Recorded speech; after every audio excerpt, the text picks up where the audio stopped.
क्या ये सच नहीं कि जिस अतीक अहमद के खिलाफ पीड़ित परिवारों ने मुकदमा दर्ज कराया उसके परिवार के खिलाफ, वह समाजवादी पार्टी के द्वारा पोषित माफिया है और उसकी कमर को तोड़ने का काम हमारी सरकार ने किया है। और फिर मैं कह रहा हूं, इसे हम इस माफिया को मिट्टी में मिला देंगे। यूपी के मुखिया योगी आदित्यनाथ के ये शब्द सिर्फ औपचारिक बयान नहीं हैं।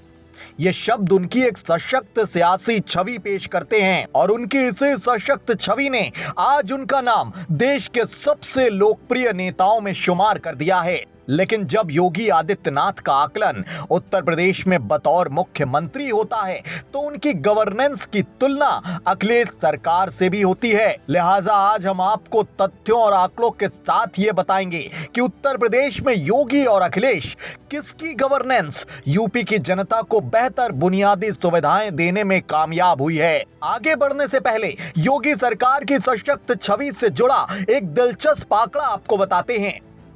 साल 2017 से अब तक कुल एनकाउंटर हुए 16,284। उनमें कुल मौतों की संख्या 266 अपराधियों की है जो कि पुलिस मुठभेड़ में मारे गए। वहीं घायल अपराधियों की संख्या लगभग 10,990 है। वहीं अगर गिरफ्तारियों की बात की जाए तो 31,960 से ज्यादा अपराधियों को अब तक गिरफ्तार किया गया है। आज आप देखते होंगे जितने दुर्दांत माफिया यूपी के थे या तो यूपी छोड़ चुके हैं या फिर जहन्नुम की यात्रा में भी जा चुके हैं। अखिलेश यादव टोटी चोर है। किसने कहा था? योगी आदित्यनाथ जी ने। नहीं ऐसे मत बोल, चश्मा लगाए पत्रकार, बहुत नहीं, गंदे सर, पत्रकार। नहीं कई बार नहीं लगे नहीं हैं। नहीं नहीं मैं पत्रकार, तुम्हें मैं कुछ बोलूं तुम्हें?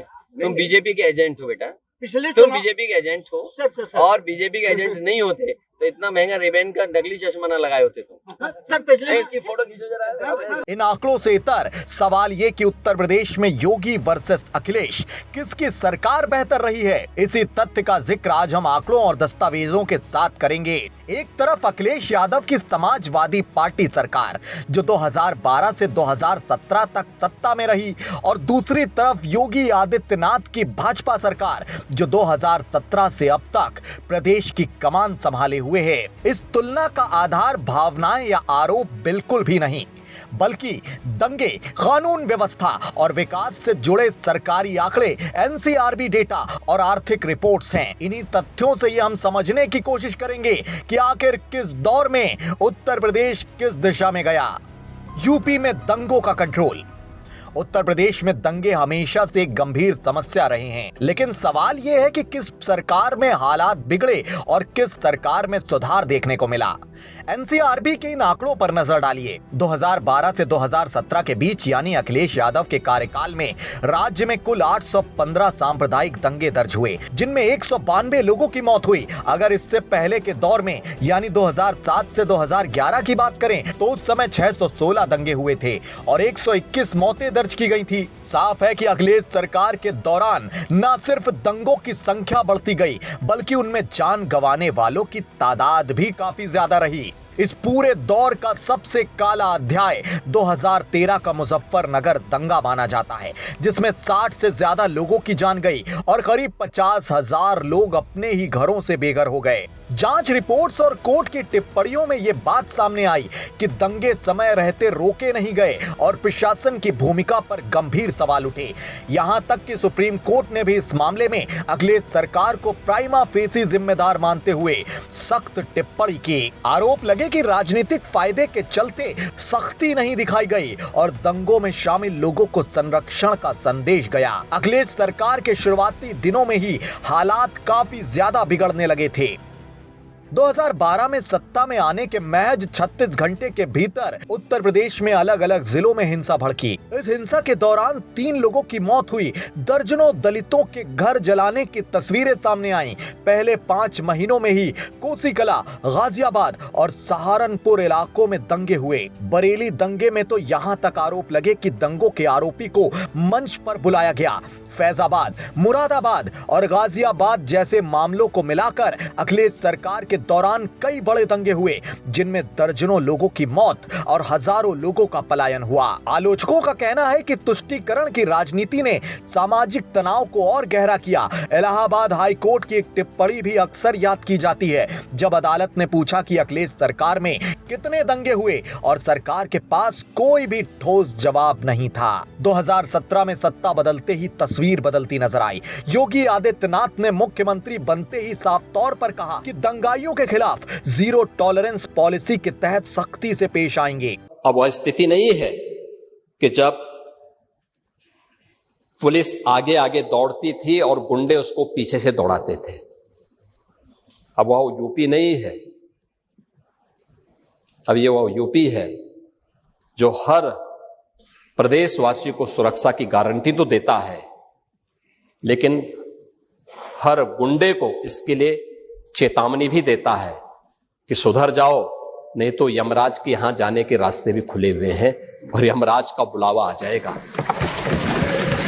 फिर आपका अभी कोई भविष्य इस समय नहीं है, लेकिन सड़क किसने बनाई है, एक्सप्रेस किसने बनाया है, मेट्रो किसने बनाई है? जैसे लगता है आपने सैफई की जमीन बेच करके ये सब बनवा दिया है।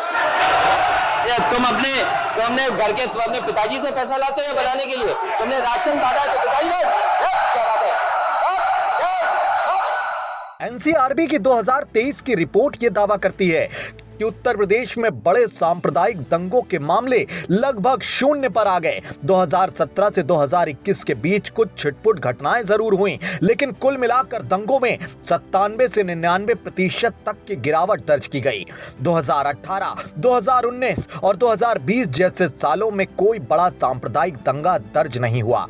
2024 में संभल की घटना को भी 24 घंटे के भीतर काबू में कर लिया गया। योगी सरकार का साफ संदेश था कि दंगा करने वालों के साथ सख्ती से निपटा जाएगा। जिन इलाकों में पहले पलायन की खबरें आती थी, वहां 2017 के बाद शांति लौटती दिखी और यही शांति विकास की बुनियाद मानी जाती है। यूपी का लॉ एंड ऑर्डर। अब बात उत्तर प्रदेश की कानून व्यवस्था की करते हैं। अखिलेश सरकार के दौरान एनसीआरबी के आंकड़े बताते हैं कि आईपीसी के तहत दर्ज अपराधों में लगातार बढ़ोतरी हुई। 2012 में जहां करीब 1,98,000 मामले दर्ज हुए थे, वहीं 2016 तक ये संख्या और ज्यादा बढ़ गई। महिलाओं के खिलाफ अपराधों की स्थिति भी चिंताजनक रही। 2016 में बलात्कार के 4,800 से ज्यादा मामले दर्ज हुए और महिलाओं के खिलाफ कुल अपराधों में उत्तर प्रदेश देश में शीर्ष पर रहा। डकैती, लूट और हत्या जैसे अपराधों में बढ़ोतरी हुई और आरोप लगे कि माफिया को राजनीतिक संरक्षण मिला हुआ था। कुछ इंफ्रास्ट्रक्चर प्रोजेक्ट जरूर शुरू हुए, लेकिन कानून व्यवस्था की कमजोर स्थिति ने निवेशकों का भरोसा बिल्कुल नहीं बनने दिया। योगी सरकार के दौरान कानून व्यवस्था में सख्ती साफ तौर पर नजर आई। एनसीआरबी के डेटा के मुताबिक उत्तर प्रदेश की अपराध दर 335.3 रही, जबकि राष्ट्रीय औसत 448.3 के आसपास था। 2017 से 2023 के बीच डकैती में करीब 70%, लूट में 64% और हत्या के मामलों में लगभग 30% की कमी आ गई। माफिया और संगठित अपराध के खिलाफ अभियान चलाकर हजारों करोड़ की संपत्ति जब्त की गई। एनकाउंटर की नीति को लेकर विवाद जरूर हुए, लेकिन सरकार का दावा रहा कि इससे अपराधियों में डर पैदा हुआ। महिलाओं की सुरक्षा के लिए मिशन शक्ति, फास्ट ट्रैक कोर्ट और पुलिस रिस्पांस सिस्टम में सुधार किए गए। अपराध पूरी तरह खत्म नहीं हुए, लेकिन ट्रेंड में गिरावट साफ तौर पर वक्त दर वक्त दिखाई दे रही है। यूपी में विकास दर। अब बात उत्तर प्रदेश में विकास दर की करते हैं।